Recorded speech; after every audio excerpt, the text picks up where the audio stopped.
안녕하세요.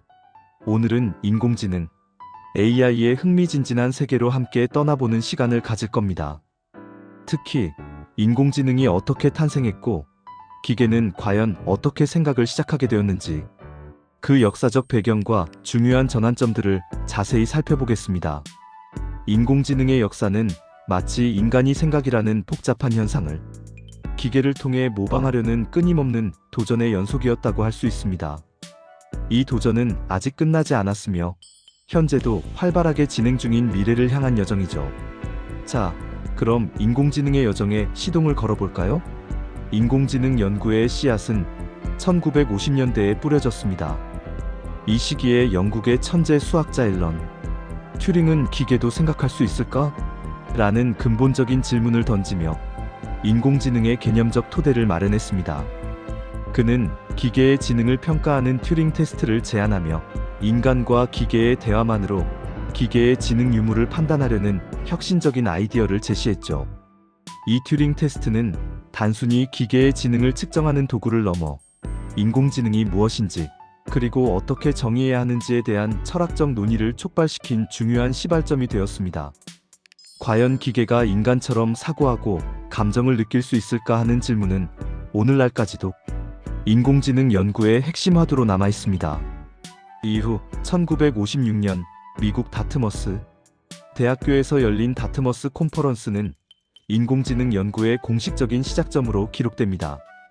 이 자리에서 존 맥카시 교수는 인공지능 아터피셜 인텔리전스이라는 용어를 처음 사용하며 미래 기술의 방향을 제시했습니다. 당시 학자들은 인간의 사고 과정을 컴퓨터 프로그램으로 구현할 수 있을 것이라는 낙관적인 기대를 품었고, 이는 곧 인공지능 연구의 활발한 추진으로 이어졌습니다. 이 컨퍼런스에는 맥카시 외에도 마빈 민스키, 클로드 셰넌, 허버트 사이먼 등 당대 최고의 과학자들이 모여 인공지능의 가능성에 대해 심도 깊은 논의를 나누었습니다. 그들은 인공지능이 단순한 계산을 넘어 학습, 추론, 문제 해결 등 인간의 지적 활동을 모방할 수 있다고 믿었으며 이를 위한 다양한 연구 방향을 제시했습니다. 이러한 초기 논의는 인공지능 연구의 중요한 청사진이 되었고 후대의 연구자들이 나아갈 길을 밝혀주었습니다. 하지만 인공지능의 초기 발전은 생각보다 더디게 진행되었습니다. 당시 컴퓨터의 성능은 한계가 명확했고 복잡한 문제 해결에 필요한 방대한 데이터와 처리 능력이 부족했기 때문입니다. 특히 당시 컴퓨터는 복잡한 상식이나 직관을 이해하는 데 어려움을 겪었으며 이는 인공지능이 실제 세계의 문제를 해결하는 데 큰 걸림돌이 되었습니다. 이러한 한계 속에서 인공지능은 1970년대와 1980년대에 두 번의 AI 겨울이라는 침체기를 겪기도 했습니다. 이 시기에는 연구 자금 지원이 줄고 대중의 관심도 시들해지면서 인공지능 연구는 일시적으로 정체 상태에 머물러야 했습니다. 많은 연구자들이 좌절하고 인공지능에 대한 회의적인 시각이 지배적이었습니다. 하지만 이러한 어려움 속에서도 끈기 있는 소수의 연구자들은 인공지능의 잠재력을 믿고 묵묵히 기초 연구를 이어갔습니다. 그들은 AI 겨울이 단순히 기술적 한계 때문이 아니라 당시의 컴퓨팅 자원으로는 감당하기 어려운 야심찬 목표 설정 때문이었다고 분석하며 더욱 현실적이고 장기적인 관점에서 연구에 매진했습니다. 이러한 끈질긴 노력은 훗날 인공지능이 다시 도약할 수 있는 중요한 발판이 되었습니다. 그리고 그 결과물 중 하나가 바로 퍼셉트론 PERC-PTRON의 등장입니다. 1957년 미국의 심리학자 프랑크 로젠블렛은 인간의 뇌신경망을 모방한 가장 단순한 형태의 인공 신경망 모델인 퍼셉트론을 제안했습니다. 이는 입력값을 받아 특정 기준에 따라 출력값을 내보내는 방식으로 기계가 학습한다는 개념의 시초가 되었습니다. 퍼셉트론은 제한적이지만 간단한 패턴을 인식하고 분류하는 능력을 보여주며 인공지능 연구에 새로운 가능성을 제시했습니다. 예를 들어 퍼셉트론은 두 가지 종류의 데이터를 선형적으로 분류하는데 탁월한 성능을 보였습니다. 이는 당시로서는 혁신적인 발전이었으며 기계가 단순히 정해진 규칙에 따라 작동하는 것이 아니라 데이터로부터 스스로 규칙을 배울 수 있다는 가능성을 보여주었습니다. 비록 퍼셉트론은 XOR 문제와 같은 비선형적인 문제를 해결하지 못한다는 한계에 부딪혔지만 이는 훗날 다층 신경망과 딥러닝으로 발전하는 중요한 초석이 되었습니다. 이 한계는 퍼셉트론이 해결할 수 없는 복잡한 문제들이 존재한다는 것을 명확히 보여주었지만 동시에 이러한 한계를 극복하기 위한 새로운 연구 방향을 제시하는 계기가 되기도 했습니다. 퍼셉트론의 등장은 기계가 단순히 프로그래밍된 명령을 수행하는 것을 넘어 데이터로부터 스스로 규칙을 배우고 지식을 습득할 수 있다는 학습의 개념을 인공지능 분야에 도입했다는 점에서 매우 큰 의미를 가집니다. 이는 인공지능이 인간의 지능을 모방하기 위한 핵심적인 단계로 기계가 환경과 상호작용하며 경험을 통해 성능을 개선해 나갈 수 있다는 패러다임의 변화를 의미했습니다.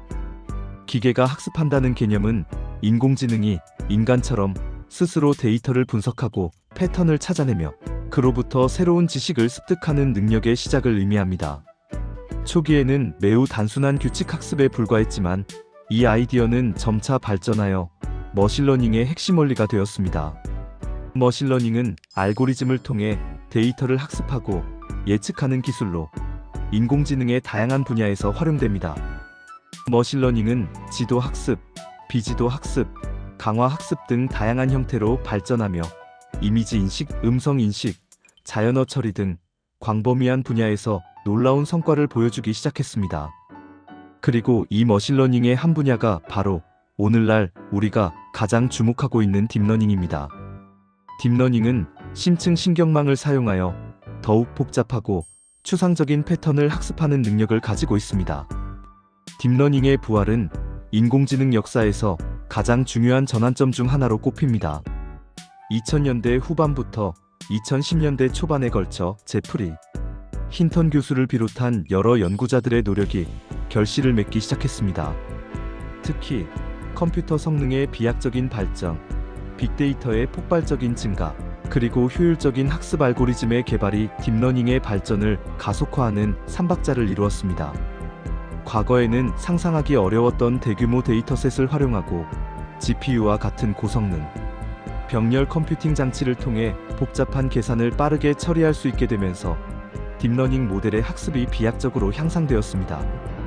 딥러닝은 단순히 퍼셉트론의 심화 버전이 아니라 여러 개의 은닉층을 가진 복잡한 신경망 구조를 통해 더욱 정교하고 깊이 있는 학습을 가능하게 했습니다.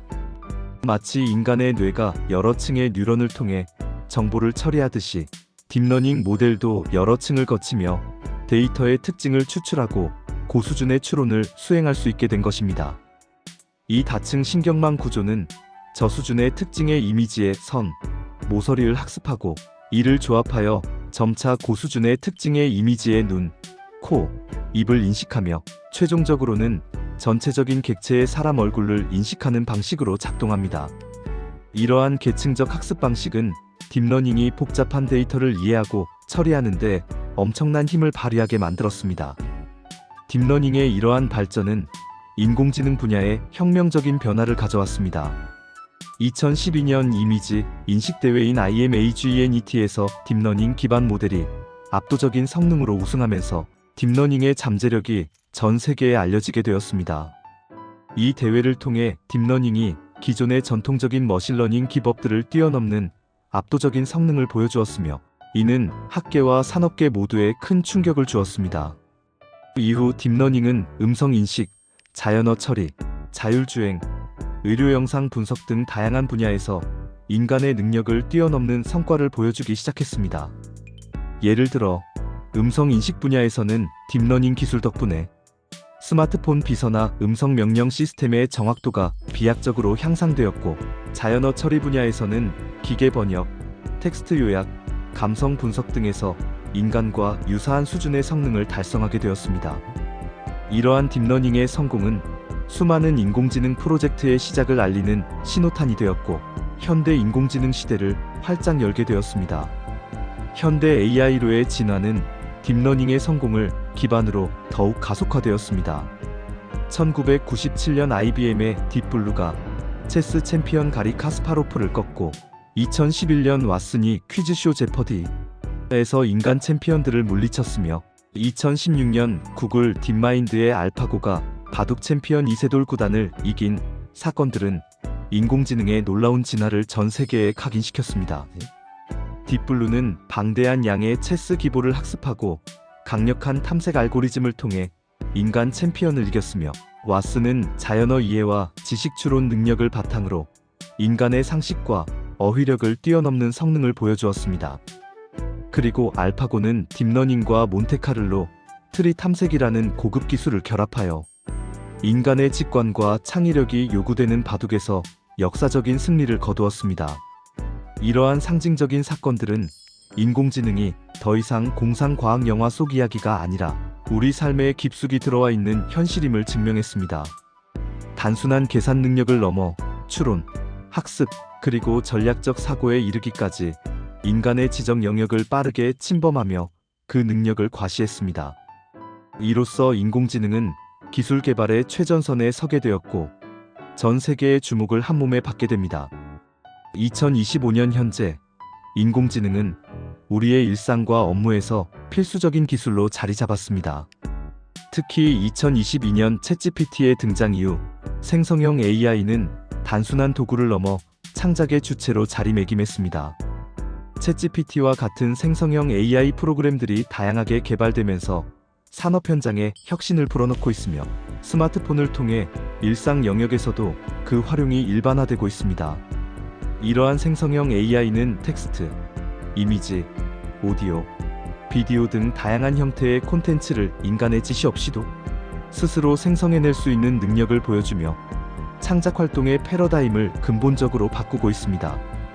한국의 챗GPT 월간 활용자 수는 세계 2위에 달하며 업무 활용도는 미국보다 높다는 통계는 우리가 인공지능 기술을 얼마나 적극적으로 수용하고 있는지, 그리고 이 기술이 우리 사회에 얼마나 깊이 뿌리내리고 있는지를 명확히 보여줍니다. 이는 한국이 인공지능 기술 활용에 있어 선두주자임을 의미하며 앞으로 더 많은 혁신을 기대하게 합니다. 인공지능은 이제 산업 현장뿐만 아니라 의료, 법률, 교육, 예술 등 거의 모든 분야로 그 적용 범위를 넓혀가고 있습니다.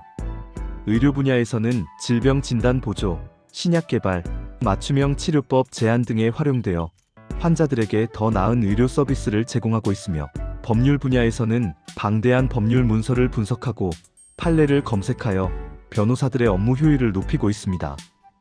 교육 분야에서는 개인 맞춤형 학습 콘텐츠를 제공하고 학생들의 학습 진도를 관리하며, 예술 분야에서는 새로운 창작물을 만들어내거나 기존 작품을 분석하여 새로운 영감을 제공하기도 합니다. 인공지능은 단순 반복 업무를 자동화하여 기업의 효율성을 높이고 고령화와 인구 감소로 인한 노동력 부족 문제를 해결하는 강력한 대안으로 주목받고 있습니다.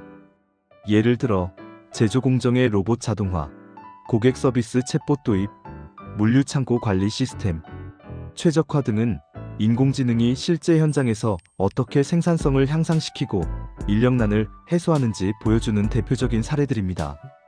이러한 인공지능의 도입은 산업 전반에 걸쳐 혁신을 가져오고 있으며 국가 경제 성장에도 긍정적인 영향을 미치고 있습니다. 2025년 가장 빠르게 확산되고 있는 기술 중 하나는 바로 에이전트 AI입니다. 이는 인공지능이 단순한 대화형 인터페이스를 넘어 실질적인 디지털 동료로서 역할을 수행하며 우리 삶에 깊이 관여하고 있다는 것을 의미합니다. 에이전트 AI는 사용자의 의도를 파악하고 복잡한 작업을 자율적으로 수행하며, 심지어는 예측 불가능한 상황에도 적절하게 대응할 수 있는 능력을 갖추고 있습니다. 개인 비서, 업무 자동화 도구, 스마트홈, 관리 시스템 등 다양한 형태로 진화하며 우리의 삶을 더욱 편리하고 효율적으로 만들고 있습니다. 또한 과거 데이터를 기반으로 미래를 예측하고 행동을 제안하는 예측 AI 역시 중요한 축을 담당하며 다양한 산업에서 활용되고 있습니다. 예측 AI는 금융시장 분석, 수요 예측, 재고 관리, 질병 발생 예측 등 광범위한 분야에서 활용되어 기업과 개인의 의사결정을 돕고 위험을 최소화하는 데 기여합니다. 대규모 언어 모델 LLM의 상품화는 인공지능 시장의 중요한 트렌드입니다. LLM은 방대한 텍스트 데이터를 학습하여 인간과 유사한 언어를 생성하고 이해하는 능력을 가지고 있으며 이를 기반으로 다양한 서비스와 애플리케이션이 개발되고 있습니다. 기본 기능은 무료로 제공되지만 전문화된 서비스와 특정 영역에 특화된 애플리케이션들이 더욱 주목받고 있습니다.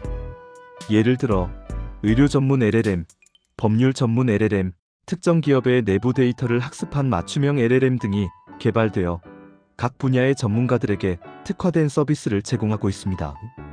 오픈소스 LLM의 확산은 주요 AI 제공업체의 독점적인 지배력을 약화시키고 맞춤화와 통합이 강조되는 분산형 AI 환경을 촉진하고 있습니다. 개발자들이 오픈소스 LLM을 활용하여 자신들만의 독창적인 AI 서비스를 개발하고 배포할 수 있게 되면서 인공지능 생태계는 더욱 다양하고 풍부해지고 있습니다. 이와 함께 데이터 품질의 중요성이 더욱 부각되고 있습니다. 불량 데이터는 AI 성능을 저하시키기 때문에 고품질 데이터 확보와 관리가 인공지능 시대의 핵심 경쟁력이 되고 있습니다.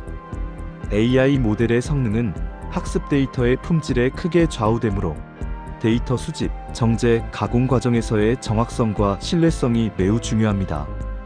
AI를 적극적으로 활용하는 기업들이 빠르게 변화하는 IT 경쟁에서 승리하고 반복적인 업무를 자동화하여 혁신을 이룰 것이라는 전망은 더 이상 놀라운 이야기가 아닙니다. 인공지능은 단순한 도구를 넘어 기업의 전략적 자산으로 인식되고 있으며 인공지능 기술에 대한 투자와 도입은 기업의 생존과 성장에 필수적인 요소가 되었습니다. 인공지능의 궁극적인 목표는 여전히 인간 수준의 일반적인 지능을 가진 AGI, 즉 인공일반지능의 개발입니다. AGI는 인간이 수행할 수 있는 모든 지적 작업을 수행할 수 있는 능력을 갖춘 인공지능을 의미하며 현재 인공지능 연구의 최전선에 있는 가장 큰 도전 과제입니다. 그리고 더 나아가 인간의 지능을 뛰어넘는 초인공지능, ASI에 대한 논의도 활발히 이루어지고 있습니다. ASI는 창의력, 일반 지식, 사회적 기술 등 모든 면에서 인간보다 우월한 능력을 보이는 이론적 단계로 미래 인공지능 연구의 궁극적인 지향점이기도 합니다. 하지만 이러한 AGI와 ASI의 등장은 인류에게 전례 없는 기회를 제공할 것이 분명하지만 동시에 심각한 윤리적, 사회적 문제를 야기할 수도 있다는 우려도 제기되고 있습니다. 이러한 잠재적 위험에 대한 대비와 논의는 지금부터 심도 깊게 이루어져야 합니다. 하지만 인공지능의 발전에는 윤리적인 고려 사항도 따릅니다.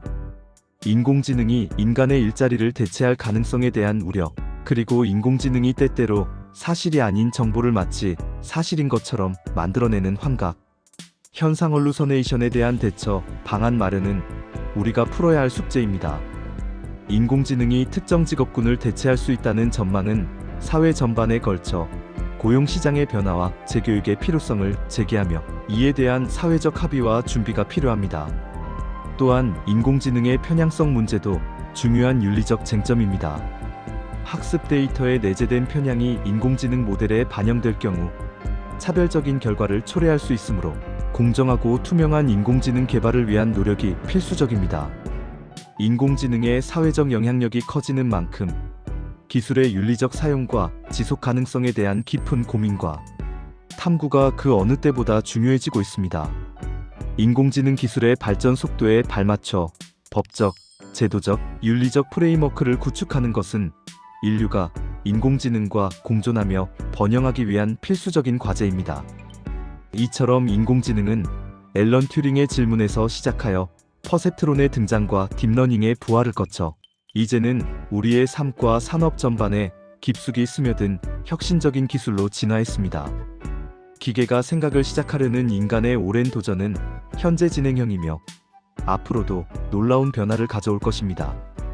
인공지능은 단순히 기술적인 진보를 넘어 인간의 지능과 존재에 대한 근본적인 질문을 던지며 인류의 미래를 재정의하고 있습니다. 다음 시간에는 인공지능이 우리의 미래를 어떻게 변화시킬지에 대해 더 깊이 탐구해보는 시간을 갖도록 하겠습니다. 오늘 함께 해주셔서 감사합니다.